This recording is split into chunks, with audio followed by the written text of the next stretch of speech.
여러분, 우리 인간의 삶의 중심이 어디에 있느냐? 여러분, 다른 데 있지 않습니다. 바로 예배에 있다라고 하는 것, 여러분 꼭 기억하시기를 바랍니다. 우리의 신앙의 중심은 다른 데 있는 것이 아니에요. 하나님을 만나는 이 자리가 가장 우리 인생에 있어서 소중한 시간임을 여러분 기억하시기를 바랍니다. 믿음 생활이라고 하는 것은 다른 말로 예배 생활이라고 하는 거예요. 여러분, 믿음 생활 잘 하세요. 이것은 예배 생활을 내가 지금 잘하고 있느냐라고 하는 것이에요. 하나님은 지금도 오늘 예배를 통해서 믿음을 받기를 원하세요. 여러분, 우리가 함께 지금 창세기를 잠깐 묵상했는데, 여러분, 아담과 하와가 죄를 지었죠. 그런데 이제 그들이 죄를 짓고 난 이후에 하나님께서 새로운 믿음의 사람을 또 이렇게 축복하는 그러한 것을 볼 수 있어요. 그 사람이 누구인가 하니 바로 아벨이라는 사람이에요. 여러분, 가인과 아벨은 형제였어요. 하지만 그들이 하나님 앞에 제사를 드리는데 가인의 제사는 받지 않으셨어요. 그런데 동생인 아벨의 제사는 하나님이 받으신 거예요. 왜 하나님께서 한 사람의 제사는 받고 또 왜 한 사람의 제사는 받지 않은 것일까? 우리가 조금 의구심을 가질 수 있죠.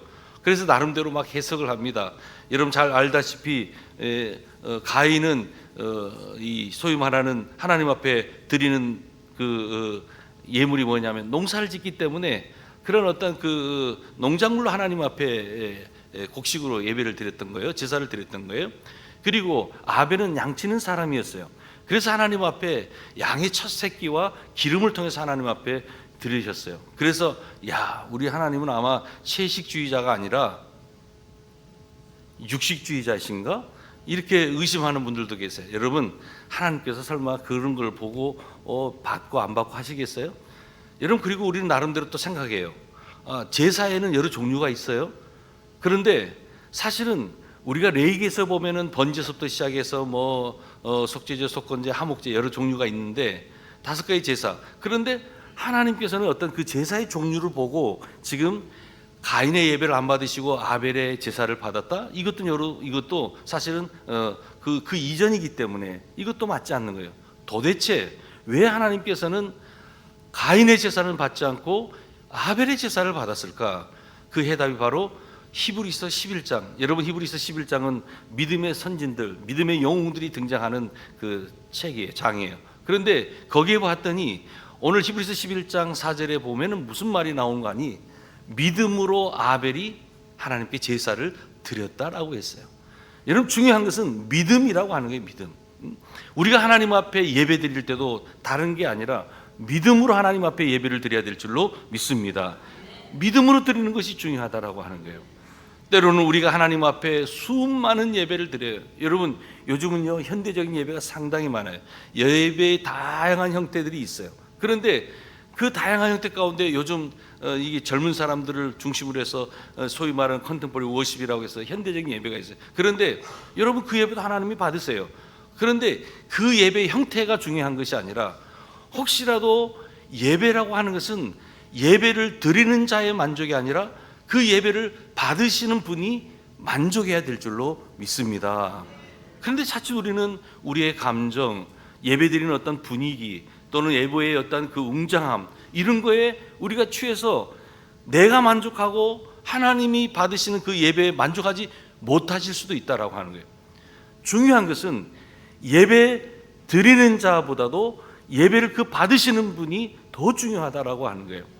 여러분, 하나님이 받으실 만한 예배를 드리시기를 주님의 이름으로 축복합니다. 그래서 우리는 항상 예배라고 하는 것을 우리의 삶의 첫 자리에 두어야 돼요. 여러분, 아까도 말씀드렸지만은 우리의 이 믿음 생활이라고 하는 것은 예배 생활이라고 했어요. 여러분, 우리가 성전에서 예배 드리는 걸로 끝나서는 안 돼요. 오늘 우리는 예배를 한 주간을 시작하면서 첫날 이렇게 하나님 앞에 예배를 하고 한 주간을 시작합니다. 진정한 예배는 우리의 교회의 문턱을 드러나가서 세상을 향해 여러분들의 일상을 통해서 드리는 그 예배가 진정한 예배라고 하는 거예요. 그래서 한 주간 우리가 예배의 완성을 위해서 또 살아가야 되는 것입니다. 여러분, 우리의 존재가 목적이 뭡니까? 오늘 우리 주양교회 존재 목적이 뭡니까? 그것은 바로 예배함에 있음을 꼭 기억하시기를 바랍니다. 이 교회는 만민이 기도하는 집이에요. 이곳은 또 하나님을 예배하는 곳이에요. 그래서 오늘도 참된 예배자를 찾으시는 그 하나님께 우리 모두가 지금 영과 진리로 하나님 앞에 지금 서고 있는 줄로 압니다. 자, 우리 인생의 모든 것은 예배로 시작하는 거예요. 그리고 내 인생의 마지막 끝날 때도 예배로 맞춰지는 거예요. 목회자인 저도 수많은 예배를 드려요. 다양한 예배를 드려요. 목사님, 우리 가정에 새 생명이 태어났어요. 한번 와서 예배 좀 드려주세요. 출생 감사 예배를 한번 그 가정에서 드려요. 하나님, 목사님, 우리 아버님이 하나님 품으로 돌아갔어요. 마지막 임종의 때도 와서 한번 예배 드려달라고. 또 온 성도들과 함께 천국 환송 예배를 드리게. 인생의 처음 시작과 인생의 그 마지막, 이 모든 것들은 다 예배로 시작해서 예배로 끝난다라고 하는 거예요. 그래서 예배라고 하는 것은 그만큼 우리 신앙의 판가름을 내는 아주 중요한 그러한 생활이라고 하는 거예요. 여러분, 예배에 문제가 있잖아요. 우리는 모든 것의 의미를 잃어버리는 거예요. 예배가 망가지잖아요. 예배가 소홀이잖아요. 그러면 우리의 삶이 뒤틀어지게 되는 거예요. 여러분 잘 경험해 보셨을 거예요. 내가 예배에 정성을 들이지 못하고 내가 예배에 대한 간절한 마음이 없이 그냥 내가 예배를 소홀하게 되다 보면요, 뭔가 내 삶에 문제가 삐그덕거리기 시작하는 거예요. 그리고 내 삶 가운데 뭔가 비틀어진 어떤 우리들의 삶의 부분들이 막 드러나기 시작하는 거예요. 여러분, 참된 예배를 회복할 수 있기를 주님의 이름으로 축복합니다. 예배는 우리의 삶과 신앙의 사활을 경험하는 놀라운 그러한 시간이고 장소예요. 그래서 우리가 예배 드릴 때 항상 이 예배를, 우리의 예배를 받으실 그 하나님에게 집중하시기를 바랍니다. 여러분, 이스라엘 역사라고 하는 것은, 이 역사의 모든 운명이라고 하는 것은 다 제사와 직결되었어요. 예배와 직결이 되었어요. 한 왕이, 한 이스라엘 백성들이 정말 하나님을 온전하게 제사를 했으면 그 왕과 그 백성들에게 하나님이 주시는 샬롬, 평강이 임하였었어요. 안정기가 있었어요.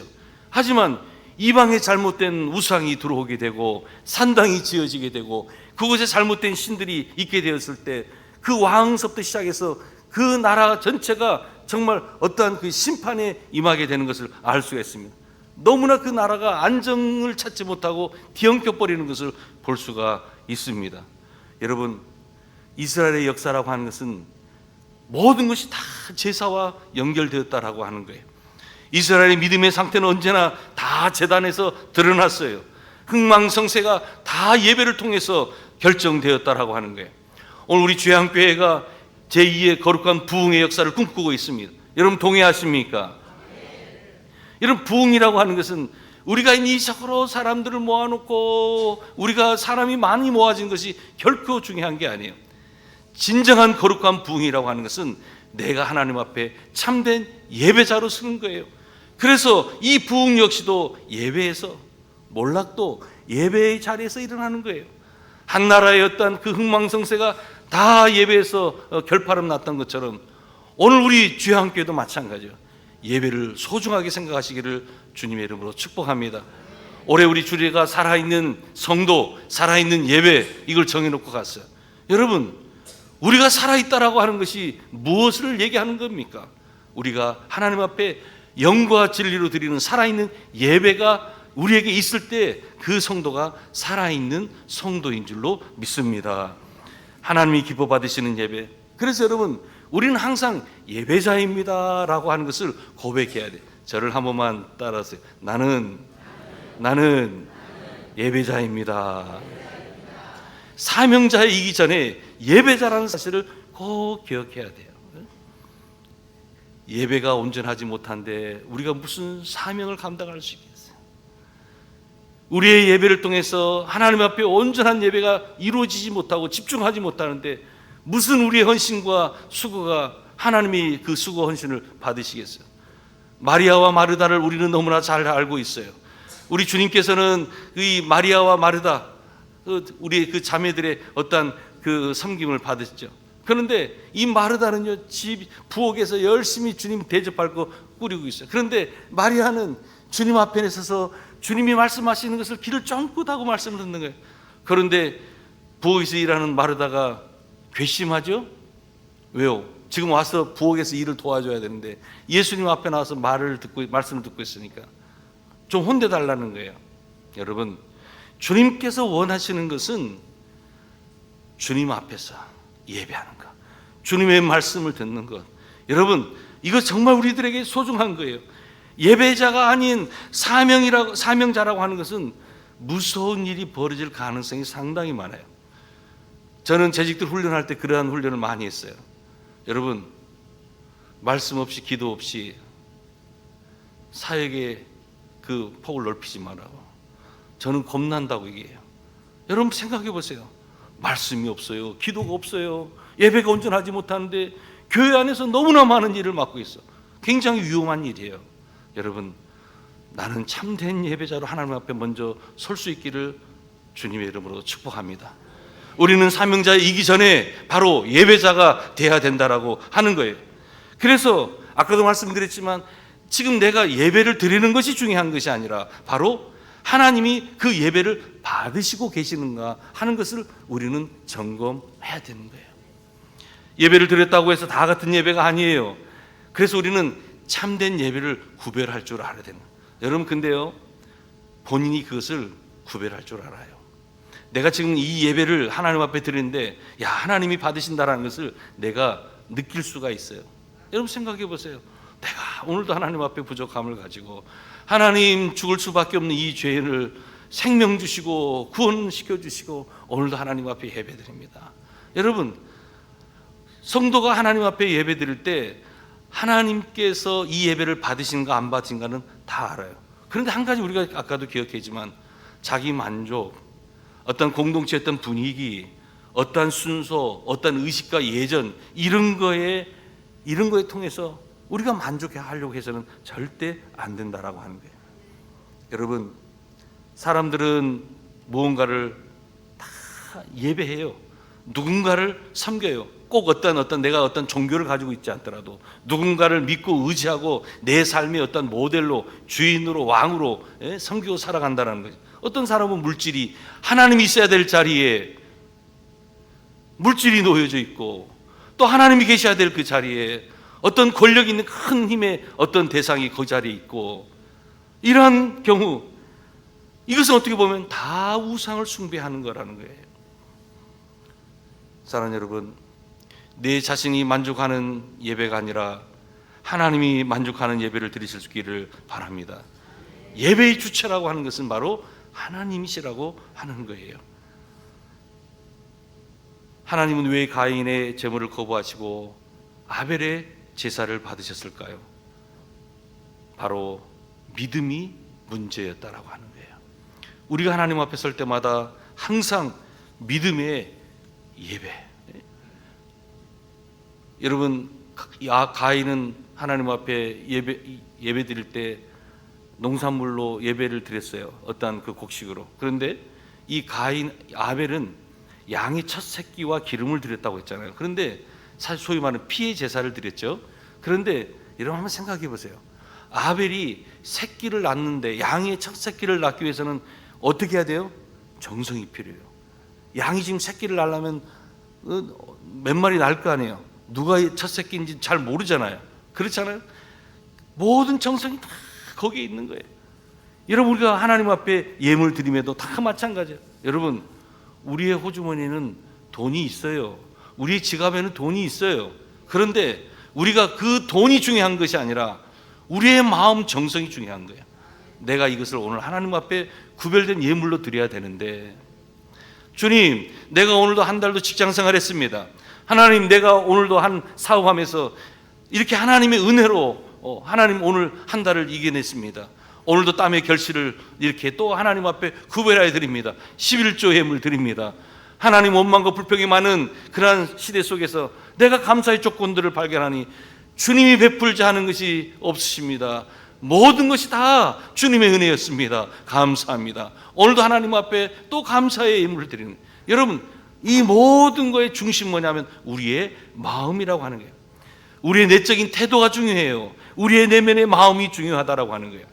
우리가 수요일 예배 때 지금 계속해서 로마서를 강의하고 있는데 우리 마음 안에는 생명의 성령의 법과 죄와 상함의 법이 계속해서 갈등하고 있는 거예요. 여러분, 승리하시기를 주님의 이름으로 축복합니다. 우리의 마음의 의식이 너무 의식에서 빠져버리고 형식만 남게 된다면 여러분, 신앙생활이라고 하는 것은 너무나 건조해요. 무의미한 거예요. 내가 구원받은 그 감격, 정말로 주님, 나는 죽을 수밖에 없는 죄인이었는데 주님 나를 살려주셨습니다. 주님 나에게 구원을 해 은총을 베풀어 주셨습니다. 오늘도 주님의 은혜 아니면 내가 살아갈 수 없습니다. 감사합니다. 감사합니다. 여러분, 하나님 앞에 기도했던 바리새인이 있었어요. 또 한 사람 죄인 세리가 있었어요. 근데 이 세리는요, 하나님 앞에 자꾸 나는 죄인이라고 하늘을 우러러 바라보지도 못하고 본인은 죄인이라고 하나님 앞에 서면서 기도하고 있어요. 그런데 이 바리새인은요, 율법으로 본인은 나름대로 나 지킬 걸 다 지켰다. 하나님 앞에 헌금할 것도 헌금하고 나름대로 율법을 내가 지켰다고 하고 하나님 앞에 떳떳하게 기도하고 있어요. 그런데 하나님께서는 누구의 기도를 받으십니까?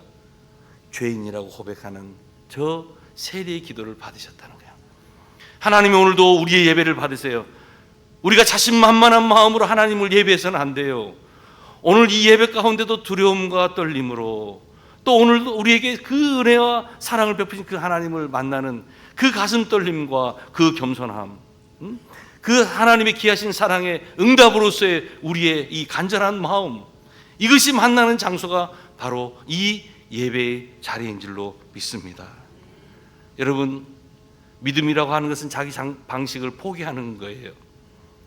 우리 너무나 자기의 지나왔던 그 신앙의 그 정형화된 어떤 틀을 가지고 자꾸만 살아가려고 해요. 그런데 이것은 우리는 계속 갈라디아서 2장 20절의 말씀처럼 나는 죽고 내 안에 그리스도가 예수가 살아날 수 있도록 나의 것을 자꾸만 포기하는 거예요. 여러분, 믿음이라고 하는 것은 태도의 문제라고 했어요. 신앙이라고 하는 것은 태도라고 했어요. 여러분, 내 자신을 자꾸만 내 자기 방식을 자꾸만 내려놓는 거, 포기하는 것이 필요해요.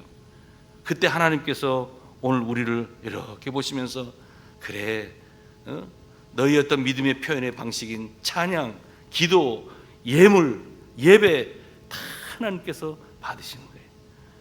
여러분, 양의 첫 새끼를 드렸던 그 아벨, 여러분, 이것은 어떻게 또 우리가 달리 배울 수 있냐면 6월절에서도 볼 수 있죠. 6월절에도 언급되죠. 하나님의 독생자이신 예수 그리스도의 희생에서도 이것을 발견하는 거예요. 뭡니까? 첫 새끼를, 귀한 것을 하나님 앞에 드렸다고 하는 거예요. 여러분, 하나님께서 가장 귀중한 독생자를 우리에게 주셨어요. 우리는 이 주님의 귀하신 사랑을 여러분 알아야 할 것입니다. 하나님 외아들을 우리에게 주셨다라고 하는 거예요. 최상의 것을 우리에게 주셨다라고 하는 거예요. 이것은 전부를 주셨다라고 하는 거예요. 여러분, 우리가 항상 하나님 앞에 예배할 때마다 여러분, 우리의 이 예물뿐만이 아니라 우리의 시간을, 우리의 은사를, 우리의 삶을 전부 하나님 앞에 드릴 수 있기를 주님의 이름으로 축복합니다. 아벨이 믿음으로 제사를 드렸다는 것은 아벨의 생각으로 고안해서 드린 제사가 아니라는 거예요. 그는 자신의 생각이 좋은 제사를 드린 거 아니었어요. 그는 하나님께 집중했어요. 아벨은 하나님이 원하시는 것이 무엇인가에 더 관심이 있었던 것 같습니다. 그런데 가인은 그러지 않았어요. 아벨과는 달랐어요. 자기가 원하는 것을 하나님에게 바치는 거예요. 그러면서 만족하는 거예요. 하나님이 그 안에 계시겠어요?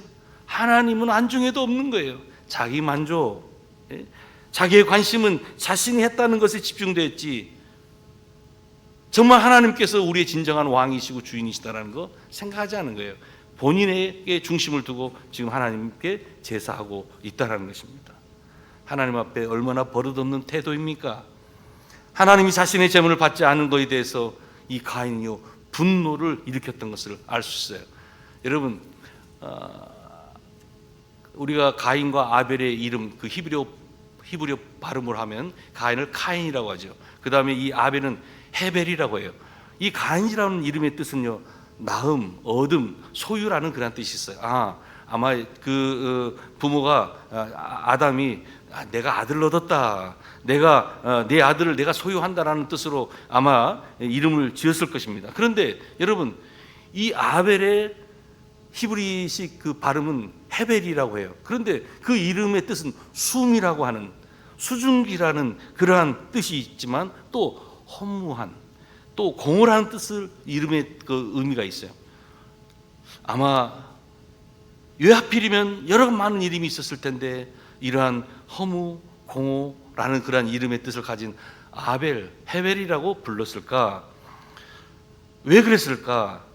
아마 허무하게 죽게 될 둘째 아들의 이름을 예감했을까? 나름대로 아담과 하와의 삶의 관점이 두 자녀의 이름에 분명히 담겨져 있는 건 사실이에요. 이제 세상에 세월이 흘렀어요. 가인이 성장하고 아벨이 성장했고, 가인은 농사를 지었고 아벨은 양을 칩니다. 그런데 그들이 각각 하나님 앞에 제사를 드리는데 하나님께서 제사를 받으시는 그 제사는 바로 아벨, 믿음의 제사를 하나님이 받으셨다라고 하는 것입니다. 여러분, 받으셨다라고 하는 것은 인정해 주셨다는 거예요. 받으셨다라고 하는 것은 용서를 구했다는 거예요. 여러분, 우리가 오늘도 예배 드릴 때 우리 목사님께서 하나님 앞에 참회의 기도를 드렸죠. 예? 하나님 앞에 우리가 알게 모르게 지은 죄가 너무나 많이 있습니다. 내가 교만한 마음이 있습니다. 하나님, 모든 죄를 용서하여 주옵소서. 하나님께 용서를 구하는 시간이 예배의 시간이에요. 또 아벨이 드렸던 그 믿음의 제사였던 것처럼 오늘 우리도 하나님 우리의 마음을 받으시기를 원하고 우리의 마음의 태도를 보시기를 원하시고 하나님 우리 안에 숨겨진 마음의 태도에 지금도 집중하고 계시다라고 하는 거예요. 사랑하는 여러분, 교회 생활이라고 하는 것은 얼마나 오래 다녔는지, 얼마나 어떤 직분을 맡았는지 이거 중요한 것이 아니에요. 뭐가 중요하냐면 마음이 중요한 것입니다. 하나님께서 오늘도 우리의 마음을 보시는 거예요. 기도할 때도 우리의 마음을 보십니다. 찬양할 때도 우리의 마음을 보시는 거예요. 내가 하나님 앞에 예배할 때도 다른 거 보지 않아요. 우리의 마음을 보시는 거예요. 여러분, 하나님 앞에 우리의 마음가짐을 새롭게 할 수 있기를 주님의 이름으로 축복합니다. 지금도 하나님은 참된 예배자를 찾고 계십니다. 하나님을 좀 더 배려하십시다. 하나님에게 좀 더 집중하십시다. 그리고 하나님께 신경 쓰는 그러한 예배자로 설 수 있기를 바랍니다. 하나님의 뜻에 집중하십시다. 여러분, 그분이 바로 하나님이 찾으시는 참된 예배자일 줄로 믿습니다. 부디 이러한 삶이 우리 가운데 있기를 소망하면서 이 말씀을 전해드렸습니다.